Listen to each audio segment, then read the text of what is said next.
Yop, salut tout le monde, c'est Andy. Aujourd'hui, on se retrouve pour une vidéo débrief du Grand Prix de Formule 1 de Bahreïn 2023, première manche de cette saison. Je regarde par là parce que toutes mes infos elles sont là. Alors, il n'y a pas grand-chose, il y a juste le résultat du Grand Prix.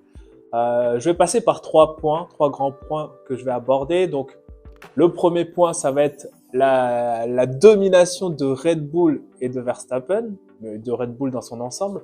Le deuxième point, ça va être le show Alonso. Et le troisième point, ça va être mes déceptions. Voilà. J'avoue que j'étais hyper hypé pour ce Grand Prix. C'est un Grand Prix que j'attendais de ouf. L'intersaison était hyper longue. Et j'étais un peu déçu de ce Grand Prix en général. Si je devrais lui donner une note, ce serait un petit 6 sur 10. En fait, je m'attendais à beaucoup de rebondissements. Je me suis dit, toujours les premiers Grands Prix Enfin, le Grand Prix qui ouvre une nouvelle saison, il est toujours un peu spectaculaire, il y a toujours des surprises.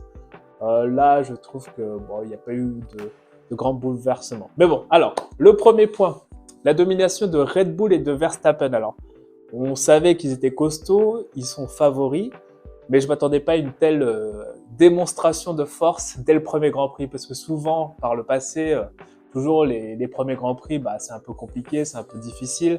Moi, j'ai grandi avec Ferrari et tout. Enfin, j'ai grandi. Et j'étais déjà assez grand, mais Ferrari, par exemple, ils étaient costauds, mais les premiers Grands Prix, ils amenaient une voiture un peu... ils amenaient la voiture de l'année dernière avec quelques modifications. Donc, il fallait un temps de mise en route. Mais là, premier Grand Prix direct, les mecs, ils font 1 et 2 en qualif et ils dominent la course comme pas possible.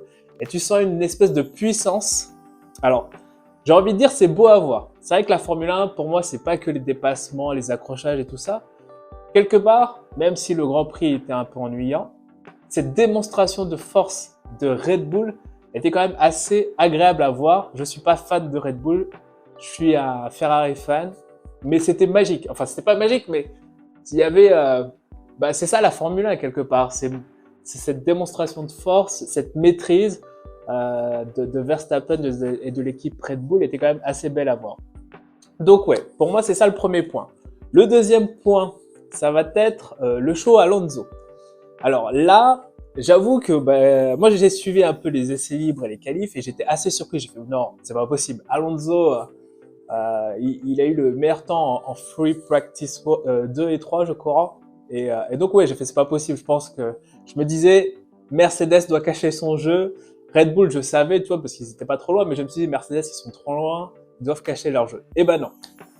Le show Alonso, il a été remarquable du début jusqu'à la fin du week-end. Ça m'a fait plaisir de le revoir, même si je l'ai trouvé un peu comme un jeune en fait. Je sais pas si vous avez vu, mais moi des fois il m'a fait peur dans les dépassements, dans ses manœuvres. Alors certes, le dépassement contre Hamilton, il est magique. Limite c'est de la PlayStation. Même sur PlayStation, j'avoue, je tente pas ce dépassement-là parce que, alors, lui, il avait méga du grip, je trouve. Mais moi, je sais que sur PlayStation, dans ce virage-là, je me viande parce que la voiture est hyper dure à manier. Le gars, il compare la PlayStation et la vraie vie. Non, mais c'est pour vous montrer à quel point ce dépassement, il est ouf. Voilà.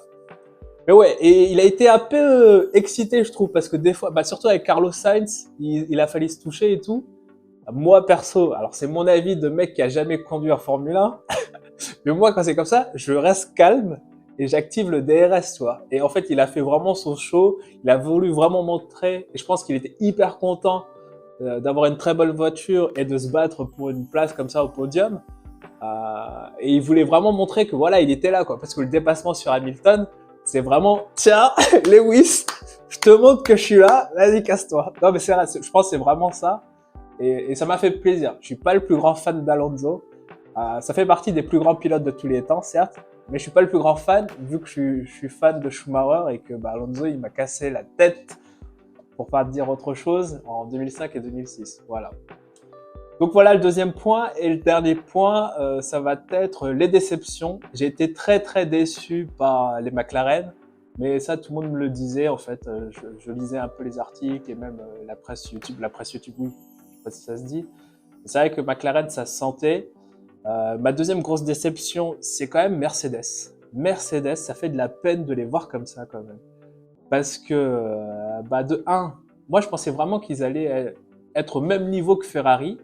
On voit qu'ils sont un peu un cran en dessous. Alors, c'est le premier Grand Prix, hein, calme-toi. Mais c'est surtout qu'il y a Aston Martin qui est passé devant. C'est ça qui me fait de la peine pour eux. Donc, ouais, ça va être très compliqué, je pense. Alors, on est au début de la saison, mais de ce que je vois, moi, de ce que je vois, il y a Red Bull en haut. Ensuite, il y a un petit paquet qui se forme. Après, ça se dépendra des grands prix, de la malchance de chacun. Mais le petit paquet, c'est Ferrari, Mercedes, Aston Martin. Et ensuite, tu as les autres. Voilà. Et ouais, Mercedes, ça fait bizarre de les voir se battre comme ça. On se croirait dans les années 2010 avec Schumacher, Rosberg, où ils avaient du potentiel, mais qu'ils n'étaient pas dans le coup pour la victoire. Mais bon. Donc, McLaren, Mercedes. Et après, l'autre déception, ça peut être un peu la course d'Esteban Ocon. Pour moi, j'ai une préférence pour Ocon par rapport à Gasly, et j'ai trouvé que sa course a été à oublier, quoi. À jeter dans les pâquerettes. Donc, ouais. Mais bon, je me fais pas souci pour Alpine. Je pense qu'ils vont être là. Comme d'hab, alors ça va pas être pour la 4e place cette année, mais ça va être pour la 5e, 6e. Très belle course d'Alfa Romeo et de, comment il s'appelle, Valtteri Bottas. Mais, donc voilà pour mes déceptions, McLaren et Mercedes. Alpine, c'est bon, ils sont là. Comme d'hab, ils vont se battre pour entre la 6e et la 12e place. Voilà, ils sont comme d'hab, quoi. Mais très belle surprise, ça va être l'écurie Williams. Alors je trouve que déjà d'une, la voiture est assez jolie, mais de les voir comme ça, j'ai envie de dire c'est du bien joué. Ça m'a fait plaisir de les voir comme ça pour des places solides dans le top 12. Je crois que attends, il termine combien l'autre? Il termine 12e et Albon 10e. Et je crois même il se fait dépasser par Gasly à cause de la virtual safety car et tout. Mais ouais, très belle course et ça fait plaisir de revoir Williams dans ces points-là. Voilà. Mais écoutez, je crois que ça suffit pour ce débrief. J'espère que cette vidéo vous a plu. N'hésitez pas à donner votre avis dessus. Donc, dans l'ensemble, Grand Prix un peu décevant. Je m'attendais à beaucoup plus de surprises et tout. Mais il y a tellement de Grands Prix de cette année. Il y a tellement de... Parce que là, c'était un Grand Prix de nuit à Bahreïn. Le prochain Grand Prix, je crois que c'est Arabie Saoudite, je crois. Je crois que c'est aussi un Grand Prix de nuit. Donc, on va se retrouver un peu dans les mêmes conditions. Donc, on peut s'attendre à une autre victoire de Verstappen et de Red Bull. Mais voilà, dans l'ensemble, moi, ça m'a fait plaisir de retrouver la F1. Je sais à quoi m'attendre aussi. Mes expectations, mes attentes, pardon, ne sont plus aussi hautes qu'avant. Pour moi, la F1, c'est un peu comme la NBA. Tout l'aspect marketing, la com, tout ce qui est réseaux sociaux, YouTube, Instagram, j'ai pas Twitter et TikTok, mais bon, je pense que ça doit être pareil. Ils sont hyper forts là-dessus. Mais concrètement, quand t'arrives le jour du Grand Prix ou le jour du match, comme en NBA, c'est un spectacle assez basique. Mais bon, on sait comment c'est, mais ça fait quand même plaisir. Et puis, je vous dis, bon, pour le titre, pilote et constructeur, je pense que c'est mort. Après un Grand Prix, je dis ça, hein. Mais il y a une petite bataille sympa entre Ferrari, Mercedes et Aston Martin qui se dessine. Et je voulais terminer aussi sur le fait que superbe rythme d'Alonso en course, mais du coup, je me posais des questions. Je me suis dit, est-ce qu'il s'est pas loupé en qualif? Parce que pour faire une course comme ça, pour remonter à la 3e place, ok, il y a eu l'abandon de Leclerc et tout. D'ailleurs, je n'en ai pas parlé du tout. Très belle course, hein. Pour moi, Ferrari fait une course plus que correcte. Je m'attendais pas à ce qu'ils soient. C'est vrai qu'ils sont un peu loin, mais je m'attendais pas qu'ils soient 2e costaud. Parce que là, franchement, à part l'abandon, c'est la 2e force du plateau.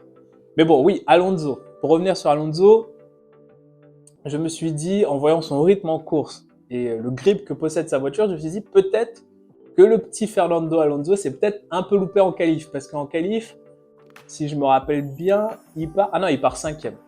Non, il part 5e. Ok, je savais pas. Je crois qu'il partait 6e. Bon, enfin bref. Bon voilà, le débat est clos.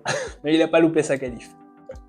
Bon voilà, j'espère que cette vidéo vous a plu. Je vous dis à la prochaine et pour un prochain débrief ou prochaine vidéo de ce genre. Tchuss!